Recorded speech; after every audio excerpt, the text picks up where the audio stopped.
Everyone, कैसे हो आप सब। मैं आपका स्वागत करता हूं आपके अपने यूट्यूब चैनल इंदौर की पाठशाला पे। जी हां, आपका अपना यूट्यूब चैनल। और हम लेकर आए हैं बीकॉम फर्स्ट ईयर वाले बच्चों के लिए फाइनेंशियल अकाउंटिंग के मोस्ट इम्पॉर्टेंट क्वेश्चंस और साथ में इम्पॉर्टेंट न्यूमेरिकल्स किस किस चैप्टर से आ सकते हैं, किन की तैयारी करना है। कंप्लीट गाइडलाइन और गाइडेंस आपको मिलेगा इसी वीडियो में।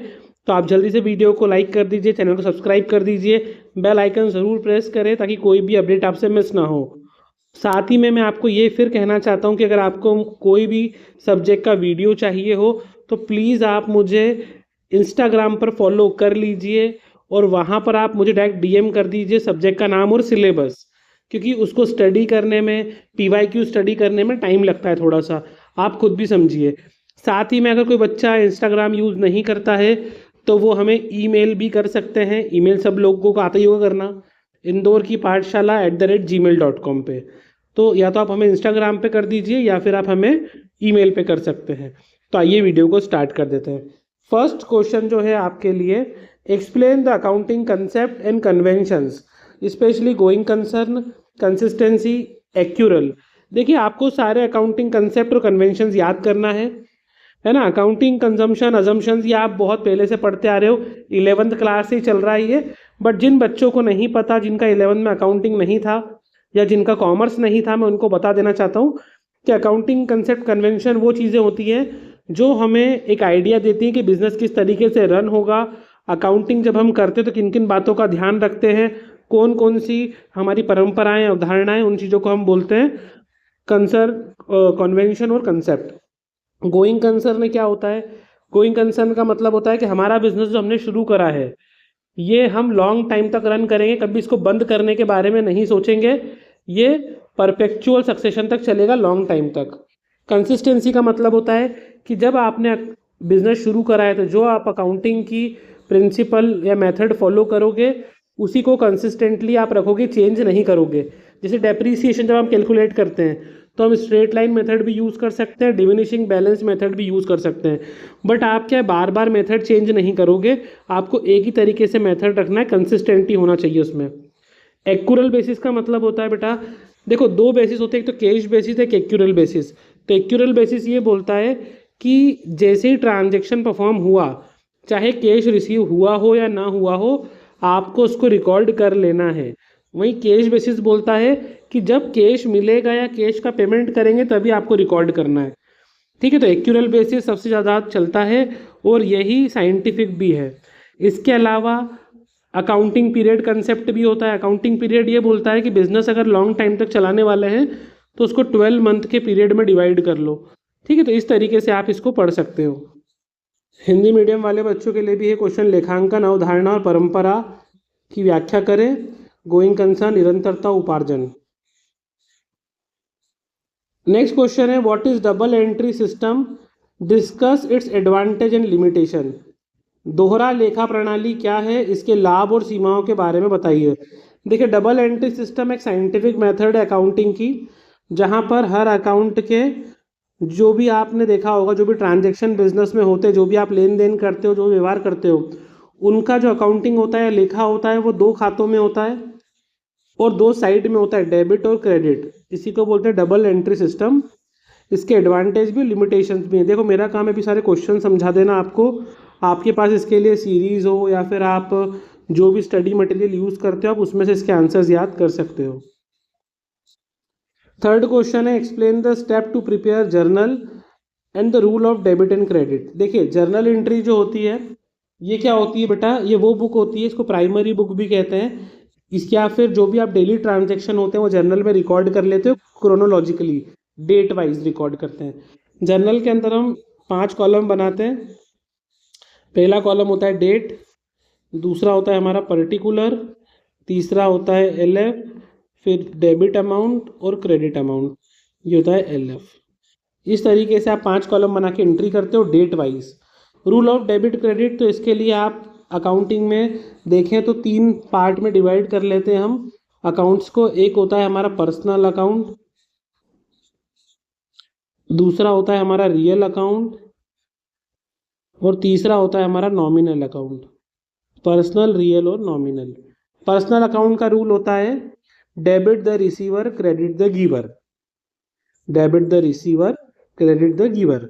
रियल अकाउंट का रूल होता है debit what comes in, credit what goes out. Debit what comes in, credit what goes out. और नॉमिनल अकाउंट का रूल होता है debit all expenses and losses, credit all income and gains. तो ये हो गए आपके रूल्स।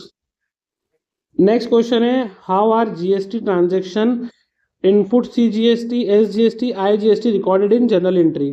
देखिए आपको बेसिक जनरल एंट्री के साथ में सिलेबस में जीएसटी वाली जनरल एंट्री भी है, तो आपको ध्यान रखना है CGST central goods and service tax, SGST state goods and service tax और IGST integrated goods and service tax. तो इनकी एंट्रीज आप एक बार जनरल एंट्री करके देख लेना।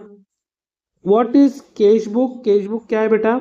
And explain different type of cash book, single column, double column, triple column और एक पेटी कैश बुक भी होता है। तो कैश बुक क्या है? इसको रोकड़ बही भी कहते हैं। विभिन्न प्रकार की रोकड़ बही है ना, एक डबल और ट्रिपल कॉलम की व्याख्या करना है। देखो कैश बुक क्या होती है, जो कैश ट्रांजेक्शन होते हैं उसको अलग से हम एक बुक में नोट कर लेते हैं जिसे हम कैश बुक भी कहते हैं।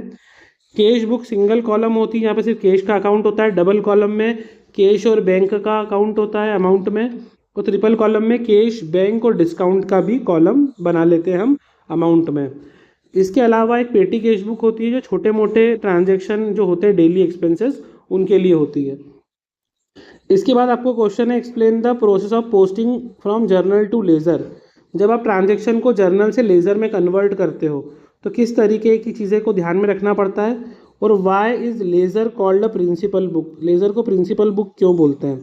देखिए आपको जर्नल और लेजर का डिफरेंस भी पूछ सकते हैं, जर्नल और लेजर में डिफरेंस। तो जर्नल जो होता है वो प्राइमरी बुक होती है, लेजर जो है प्रिंसिपल बुक होती है। जर्नल में 5 कॉलम होते हैं, लेजर में 8 कॉलम होते हैं। जर्नल में डाटा को क्रोनोलॉजिकली मतलब डेट वाइज रिकॉर्ड करते हैं, लेजर में हम मंथ के एंड में नॉर्मली रिकॉर्ड करते हैं। जर्नल जो होता है बेटा वो एक तरीके से बस डेली ट्रांजेक्शन को रिकॉर्ड करने में हेल्प करता है, और लेजर जो होता है उसमें हम क्या करते हैं, क्लासिफिकेशन करते हैं, हर एक आइटम के अलग अलग सेपरेट अकाउंट बनाते हैं जिसको हम बोलते हैं लेजर। नेक्स्ट क्वेश्चन है हमारा what is trial balance, discuss it's objective and how it help in preparing final account. तो ट्रायल बैलेंस को तलपट कहते हैं बेटा, और इसका उद्देश्य पर चर्चा करना है और बताना है कि अंतिम खाते बनाने में कैसे मदद करते हैं। तो जैसा इसका नाम लिखा है ट्रायल बैलेंस, तो जब भी आप लेजर अकाउंट बनाते हो और ईयर के एंड में जो आपका बैलेंस बचता है उसी बैलेंस को हम ट्रायल बैलेंस में रिकॉर्ड कर लेते हैं। ट्रायल बैलेंस में नॉर्मली हम ये देखते हैं कि ये तो हम ईयर एंडिंग में बनाते हैं। इसके अंदर मेनली 4 कॉलम आप बनाते हो। पहला कॉलम जो होता है वो होता है आपका पर्टिकुलर का, जहाँ पर आप सारे अकाउंट्स के नाम लिख देते हो। दूसरा होता है आपका LF, तीसरा होता है डेबिट अमाउंट और चौथा होता है क्रेडिट, डेबिट अमाउंट और क्रेडिट अमाउंट। इस तरीके से 4 कॉलम होते हैं आपके। जितने भी आइटम है आप पर्टिकुलर कॉलम में लिख लेते हो, वो बस आपको फिर अमाउंट या तो डेबिट में लिखना है या क्रेडिट में, जिस तरीके का उनका बैलेंस होता है। लास्ट में हम जब टोटल करते हैं तो अगर आपके ट्रायल बैलेंस में कोई अरिथमेटिकल एक्यूरेसी है और कोई भी उसमें एरर नहीं है तो आपका ट्रायल बैलेंस ऑटोमेटिक टैली हो जाता है। डेबिट का आपका जो टोटल है वो क्रेडिट के टोटल के बराबर आ जाएगा। बट इसका ये मतलब बिल्कुल नहीं है कि ट्रायल बैलेंस में एरर नहीं है। कुछ एरर ऐसी भी होती है जो ट्रायल बैलेंस में हम आइडेंटिफाई नहीं कर पाते, जैसे कि principle error, omission, compensating error. ये कुछ ऐसी एरर्स होती हैं जो हम ट्रायल बैलेंस में चेक नहीं कर पाते। सिर्फ एरर ऑफ कमीशन जो अमाउंट की एरर होती है वही हम ट्रायल बैलेंस में आइडेंटिफाई कर सकते हैं, और फिर उसके हिसाब से जब हम ट्रायल बैलेंस बना लेते हैं उसी का यूज करके हम ट्रेडिंग अकाउंट, P&L अकाउंट और बैलेंस शीट बनाते हैं। नेक्स्ट है बेटा explain the component of final account, trading, P&L and balance sheet. देखिए इससे जहां तक चांस है आपको न्यूमेरिकल ही आएगा, इससे आपको न्यूमेरिकल ही आएगा। आपको ट्रायल बैलेंस बना के दे के रखेंगे और बोलेंगे इससे आपको ट्रेडिंग, P&L और बैलेंस शीट बनाना है। तो ऐसा आप एक लॉन्ग क्वेश्चन एक्सपेक्ट कर सकते हैं न्यूमेरिकल के लिए। एक ट्रायल बैलेंस का भी आपको न्यूमेरिकल आ सकता है जो प्रीवियस ईयर में बरकतुल्लाह यूनिवर्सिटी में ही आया था ट्रायल बैलेंस बनाने के लिए। पिछले साल का पूरा पेपर मैं ऑलरेडी यूट्यूब पर डाल चुका हूँ। इस वीडियो के लास्ट में भी मैं उसकी लिंक आपको दे दूंगा, आप ज़रूर वो वीडियो नहीं देखा हो देख लीजिएगा। उसमें ट्रायल बैलेंस कैसे प्रिपेयर करते हैं मैंने सिखाया है। इसके अलावा एक वीडियो और डली है जिसमें बीबीए का फाइनेंशियल अकाउंट डाल रखा है, उसमें मैंने न्यूमेरिकल करना सिखाया है। तो वो न्यूमेरिकल और आपके सिलेबस के न्यूमेरिकल सेम है, तो आप वहां से भी जाकर वो देख सकते हैं। नेक्स्ट क्वेश्चन है what is depreciation, compare straight line method and return down value method. मतलब सिंपल है, आपको दोनों में डिफरेंस लिखना है। डेप्रीसिएशन क्या होता है, तो जो भी आपकी फिक्स्ड असेट्स होती है, स्थायी संपत्ति, उनके ऊपर क्या होता है बेटा, समय के साथ साथ उसकी वैल्यू कम हो जाती है, या टूटने फूटने की वजह से उसकी वैल्यू कम हो जाती है, या टेक्नोलॉजी पुरानी हो जाने की वजह से वैल्यू कम हो जाती है, तो उस वैल्यू को बोलते हैं डेप्रीसिएशन, मूल्य ह्रास। और इसकी दो विधि है, सीधी रेखा विधि और लिखित डाउन वैल्यू, या इसको हिंदी में कुछ और भी बोल सकते हैं, आप देख लेना एक बार। उन दोनों की तुलना करना है आपको। ध्यान रखना बेटा, ये सिर्फ फिक्स असेट्स पे लगता है अदर देन लैंड, जमीन को छोड़ के। स्ट्रेट लाइन मेथड क्या होती है, जहां पर आप ओरिजिनल कॉस्ट के ऊपर ही डेप्रिसिएशन लगाते हो हर साल सेम। और रिटर्न डाउन वैल्यू में क्या होता है, हर साल जो बैलेंस निकलता है उसके ऊपर हम डेप्रिसिएशन चार्ज करते हैं। तो डेप्रिसिएशन से भी आपको एक न्यूमेरिकल आ सकता है। ये तीन डायरेक्ट आपको ऐसे क्वेश्चन है जिनसे आपको न्यूमेरिकल पूछ सकते हैं। Next, difference between receipt and payment account and income and expenditure account. देखिए, जो भी नॉट फॉर प्रॉफिट ऑर्गेनाइजेशन होती है, कुछ संस्थाएं ऐसी भी होती है जिनका ऑब्जेक्ट प्रॉफिट कमाना नहीं होता है, लेकिन उनको भी अपने अकाउंट तो मेंटेन करना पड़ते हैं। जैसे मंदिर वगैरह हो गया, या कोई हॉस्पिटल हो गया चैरिटेबल ट्रस्ट वाला, तो उनको भी अपने अकाउंट तो बनाना पड़ते हैं। तो उनके लिए जो अकाउंट बनते हैं वो है तो रिसिप्ट पेमेंट अकाउंट और income expenditure account. Receipt payment account बनाना बहुत ईजी होता है। जो जो पैसे आते जा रहे हैं उसको रिसिप्ट में लिख दो, जब जब पेमेंट कर रहे हैं और पैसे जा रहे हैं उसको हम पेमेंट साइड में लिख देंगे, बस आपका बन जाएगा। इनकम और एक्सपेंडिचर अकाउंट जो होता है बेटा, ये रिसिप्ट और पेमेंट अकाउंट के बाद बनता है, और इसमें हमको एडजस्टमेंट करना पड़ते हैं। इसके बाद है आपको explain the concept of branch account in the concept of dependent branch. देखिए, ब्रांच अकाउंट क्या होता है, किस तरीके से ब्रांच अकाउंट बनता है, उसको बनाने के तरीके क्या होते हैं, इससे थ्योरी बिल्कुल आ सकती है आपको। रॉयल्टी की थ्योरी भी आ सकती है, न्यूमेरिकल भी आ सकता है। रॉयल्टी अकाउंट कैसे बनाना है मैं अपनी बीबीए वाली वीडियो में बता चुका हूँ, उसका भी लिंक इस वीडियो को जैसे खत्म करोगे आप, आपको 4 ऑप्शन दिखते हैं वीडियो के, वहां पर आप जाके देख सकते हो, या फिर आप डायरेक्ट बीबीए की प्लेलिस्ट में चले जाओ। What is royalty account, explain the concept of minimum rent और शॉर्ट वर्किंग। ये दोनों आपके लिए इंपॉर्टेंट है, इन पे शॉर्ट नोट भी आ सकता है। रॉयल्टी की पूरी टेबल बनाना पड़ती है, और टेबल कैसे बनाना है मैं अपनी वीडियो में बता चुका हूँ, आप वो जरूर देखिएगा। रॉयल्टी अकाउंट क्या होता है, न्यूनतम किराया और शॉर्ट वर्किंग, कार्य की कमी की अवधारणा को बताइए। वेरी वेरी इंपॉर्टेंट, जब से नया सिलेबस आया है हर एग्जाम में रॉयल्टी का क्वेश्चन आपको देखने को मिल ही रहा है। जैसे रॉयल्टी क्या होती है, मान लो आपने एक माइन जो है वो ले ली लीज पे, तो आपने लीज के पैसे दिए ही दिए, पर आपने बोला कि पर टन जितना भी माइन निकलेगा उस पर हम आपको कुछ रॉयल्टी भी पे करेंगे, मतलब कुछ अमाउंट पे करेंगे एक्स्ट्रा, वो रॉयल्टी होती है। इसके बाद है व्हाट इज या defined investment account, how are transaction related to share and debenture recorded. ये कर भी सकते हो, छोड़ भी सकते हो, क्योंकि आपको ऑप्शन होते हैं एग्जाम में। निवेश खाते को परिभाषित करें, शेयर और डिवेंचर, अंश और ऋण पत्र से संबंधित लेन देन कैसे रिकॉर्ड किए जाते हैं। अगला question very important, what is computerised accounting, state it's advantage and limitation. आजकल आप देख रहे हो कि सारा जो अकाउंटिंग का सिस्टम पहले मैन्युअली होता था, आजकल कंप्यूटराइज्ड होता है। तो ये अकाउंटिंग में कंप्यूटरकृत लेखाकृत प्रणाली क्या है, इसके लाभ और सीमा का उल्लेख कीजिए, very very important. Describe the feature of Tally ERP 9, how do you create a company in Tally, very important.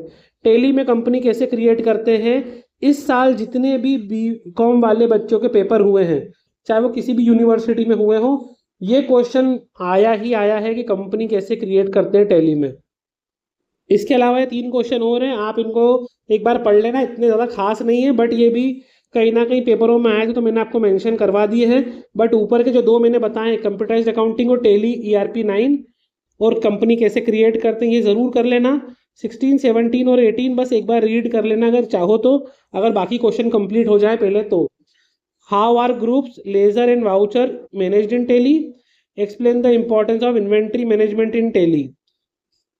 फिर what are the different type of report that can be generated using Tally. हाँ, report से भी question आ सकता है कि tally का उपयोग करके किस प्रकार की रिपोर्ट तैयार कर सकते हैं।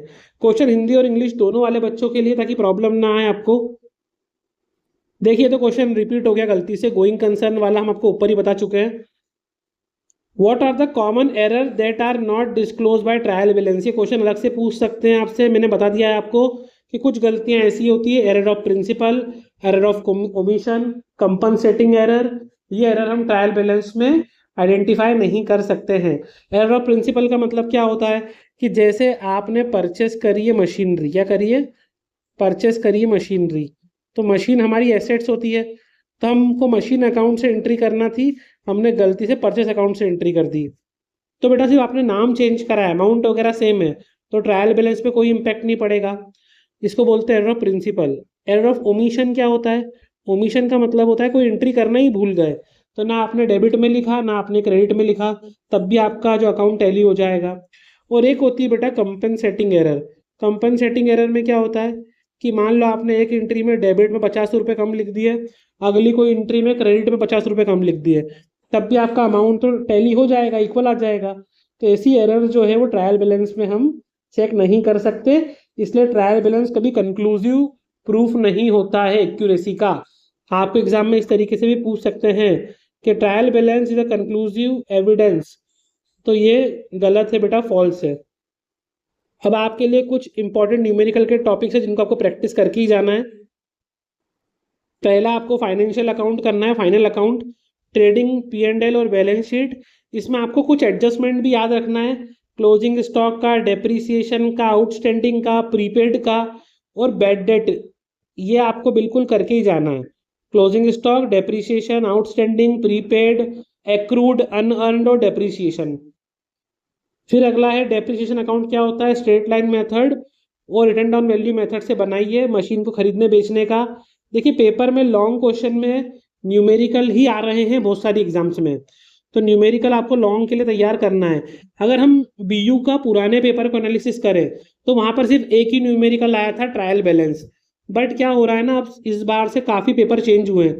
जैसे आपने देखा पहले हिंदी और इंग्लिश में सिर्फ MCQ आते थे, बट अब उनका भी डिस्क्रिप्टिव पेपर आया है, तो उसके लिए आपको इसके न्यूमेरिकल जरूर प्रैक्टिस करके रखना है। इसके बाद NPO के अंदर आपको रिसिप्ट पेमेंट अकाउंट से इनकम एक्सपेंडिचर अकाउंट बनाने को आ सकता है। रॉयल्टी अकाउंट मैंने आपको बोल दिया करना ही करना है आपको, इसकी पूरी टेबल बना के।